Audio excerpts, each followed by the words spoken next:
Hey there, we're Shannon and Jerry Arner, your hosts of the Arner Adventures podcast. We're a minimalist couple driven by intentional living and adventure. Burned out from the 24/7 grind of running our business, we traded the hustle and the bustle for something more meaningful. We parted ways with most of our belongings and moved to the coast. Listen along as we chat about life's challenges, share inspiring stories of those who have taken big leaps to live a life outside of the norm, and help you live with more intention and less physical and mental clutter. Each episode is a step toward doing and being just a little bit better for ourselves and the world around us. Life's an adventure after all. Join us for the ride.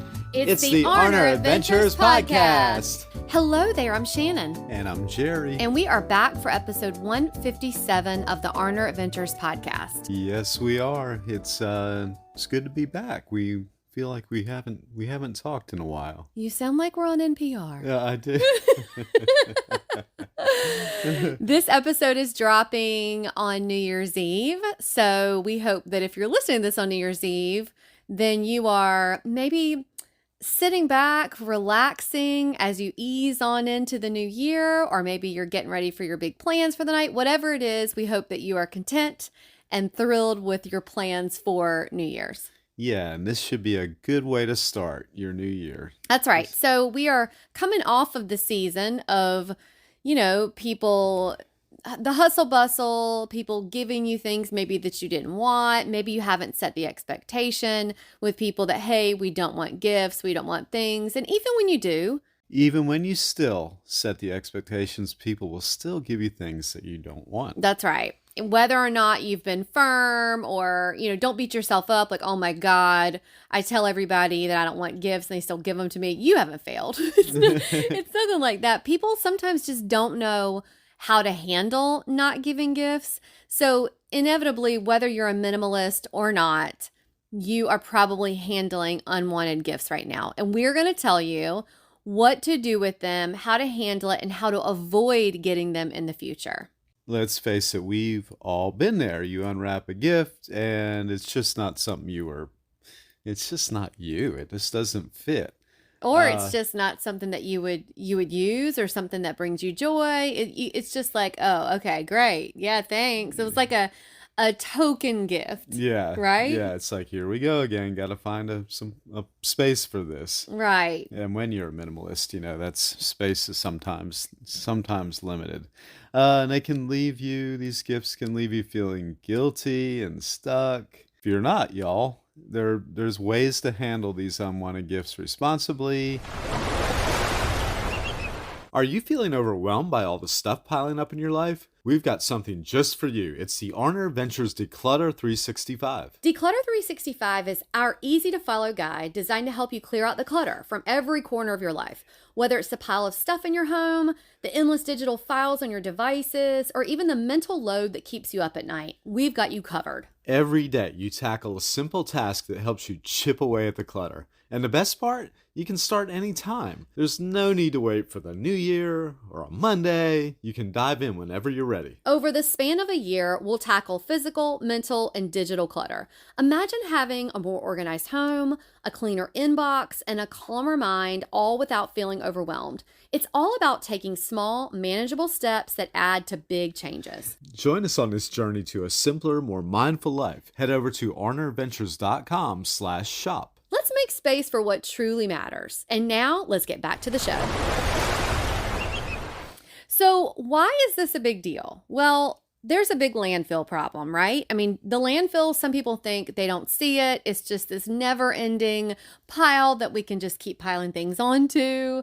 And it's not like that. So just to give you a statistic, really shocking statistic, it's estimated that 5 billion pounds of these gifts, these unwanted gifts, are thrown away in the U.S. alone. That's crazy, right? That is nuts. Yeah, and I know most people don't think about that. I think the busyness of the season you get caught up in, you don't really think about that kind of stuff. You're just so used to the give and taking of gifts. Not only does this waste valuable resources, but it contributes to pollution and climate change. So before you toss away that blah sweater or whatever gadget you got that you're not going to use. Let's explore some sustainable solutions. I love that word, sustainable. Okay, well, nobody, I mean, wants to spend their time in a line waiting to return an unwanted gift. So you've probably already been in a lot of lines leading up to Christmas time, and this is just overkill. And they're especially long after the holiday season. So let's take back your time. That's right. Yeah, put more value in your time. That's right. Let's talk about what to do with these unwanted gifts. Okay. So the first thing is you can regift thoughtfully. Why do we say thoughtfully? Well, don't just pass it on, right? I mean, that's another thing that's really annoying is just regifting. It does get a bad raps, but when it's done with care, it's a great way to give an item a new life. So just make sure it's something that the recipient will truly appreciate, that it doesn't get regifted back to the original gifter. That is awkward.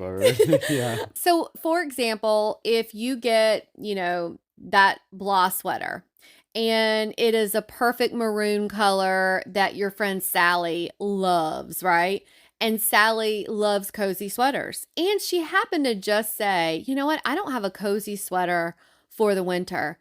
And you give her that maroon sweater, that is regifting thoughtfully. If you just give that to, someone because you're like, oh, I just want to get this out of my house, it's not really regifted thoughtfully. And then that person's going to have guilt for not accepting it and blah, blah, blah. And you're just spiraling this whole, circle of gifting doom. Right. And that could go on and on. It keeps getting passed around, and it builds on the guilt. That's right. Number 2 is donate to a worthy cause. And there's so many charitable organizations out there who will accept new or almost new, gently used things, from clothing to toys to household goods. You never know. You can brighten up somebody else's day this way. And this is honestly where you'd find the people that would really need right. this stuff. Align with, things your values. A lot of people, of course, value animal shelters. They always need stuff at animal shelters. That's a good one. Blankets and sheets or homeless shelters. Yeah. And if you contact the shelters, animal shelters or homeless shelters, you can ask them what they need. And it may be something that you have, or maybe something that you're getting rid of during your decluttering. That's right. So number 3 is to sell it or trade it online. So we've talked about this before in other podcasts, how, we really, especially in our no buy year, really made a good amount of money. And then it made it where we don't buy clothes by selling clothes that we no longer wear. So platforms like Poshmark, Facebook Marketplace, eBay, they make it easy to sell or trade items you don't need. Of course, they all take a little bit of a percentage of it, but it's so worth it than you just standing on the corners putting up a for sale sign for your stuff. That's not really going to work. So use one of these platforms. It's well worth it. You can make money off of the things that you don't want, and that's a win-win. Now, also understand that you're not going to make a mint. If the maroon sweater was $100 sweater, you're not going to make that. If it was gifted to you, just look at it as, hey, if I get, half or even a quarter of that, it's just money that you're pocketing that you didn't have. So it's just a really great way to keep items out of the landfill, and you can put a little cash in your pocket. Oh, that's right. Number 4 is to repurpose or upcycle. I like that word, upcycle. Be creative. We've done a lot of this before.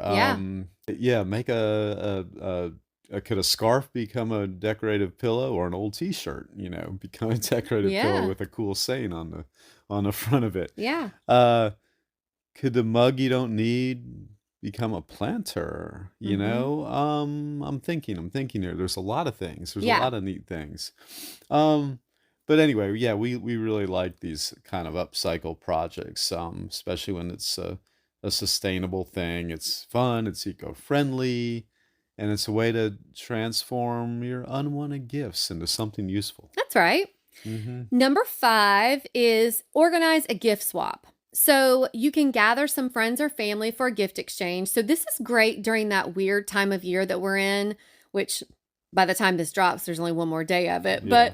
But it's kind of a great time of year to start the new year and get your friends and family together and say, hey, do you guys want to come over? Bring some of the gifts that you did, or get a gift that you got that you don't want. And everybody can see if someone in the group needs or wants it. And then, hey, it's keeping it out of the landfill. It's a fun, zero waste way to trade something that you'll actually, for something that you'll actually use. But listen, don't be afraid to just donate and not take it.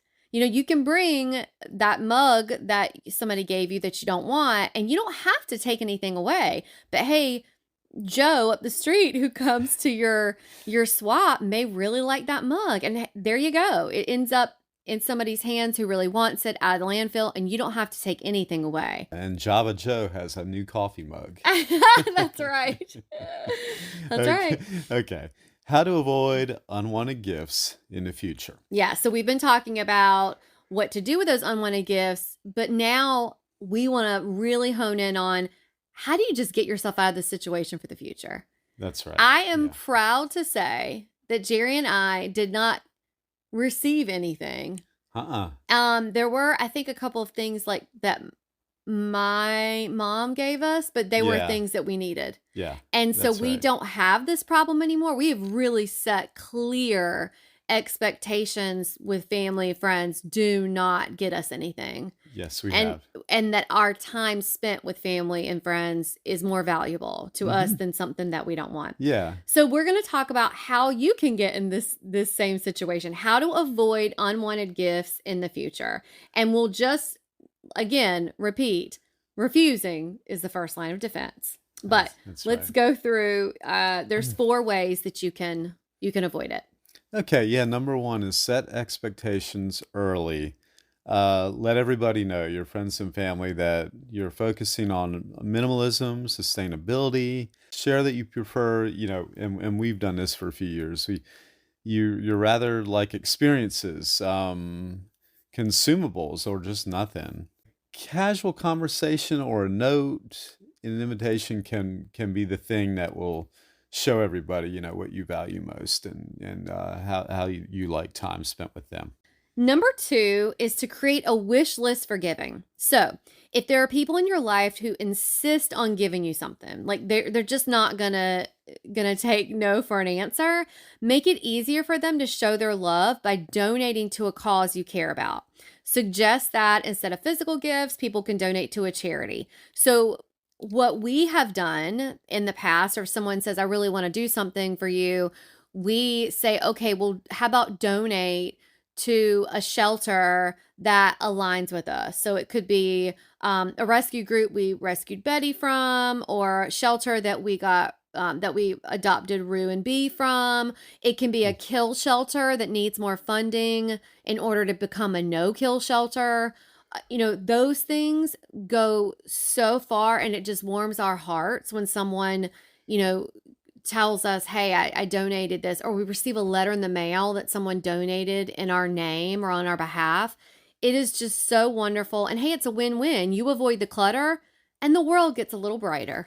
That's right. That's right. This is a good one, just to gather people together. Host a no gifts event. And if you're gonna host a celebration at your house or whatnot, include a polite "no gifts, please" note on the invitations, whatever kind of invitation that may be. And your presence is the only present we need. I like that. That's right. Mm-hmm. I've seen where people do put in invitations, no gifts, please, and people still bring things. Yeah. If you, I know a lot of people want to bring a host gift, and we always recommend a consumable, whether it's a bottle of wine.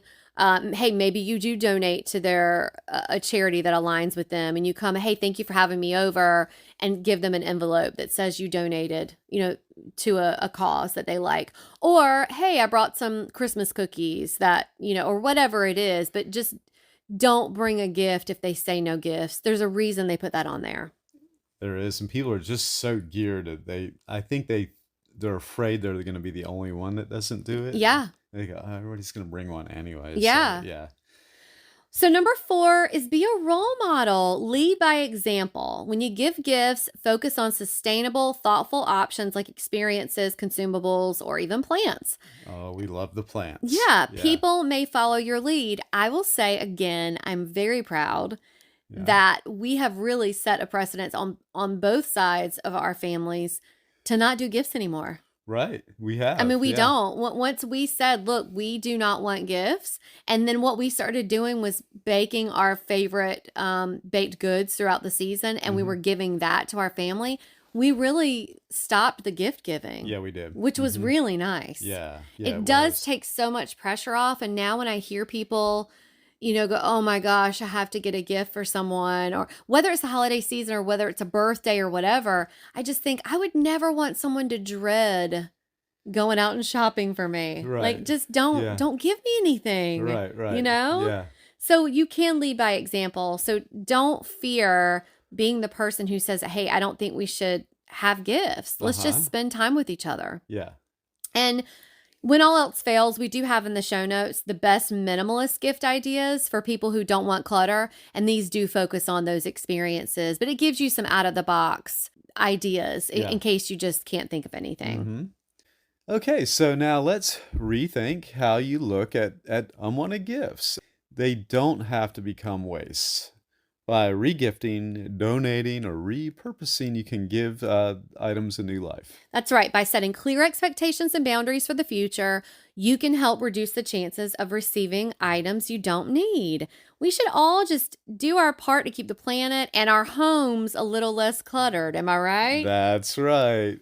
If this episode resonated with you, or if you know of someone who would benefit from what we talked about, please share it with a friend. It's a great way of supporting the podcast, and we really appreciate it. Another way of supporting the pod is by leaving us a 5-star review or rating on the platform you are listening to us on. And go ahead and hit that subscribe button. That also supports us. You can always find us, the show notes, and sponsors who support the podcast at arneradventures.com. And until next time, enjoy the journey you're on. We're wishing you lots of adventures. Bye-bye.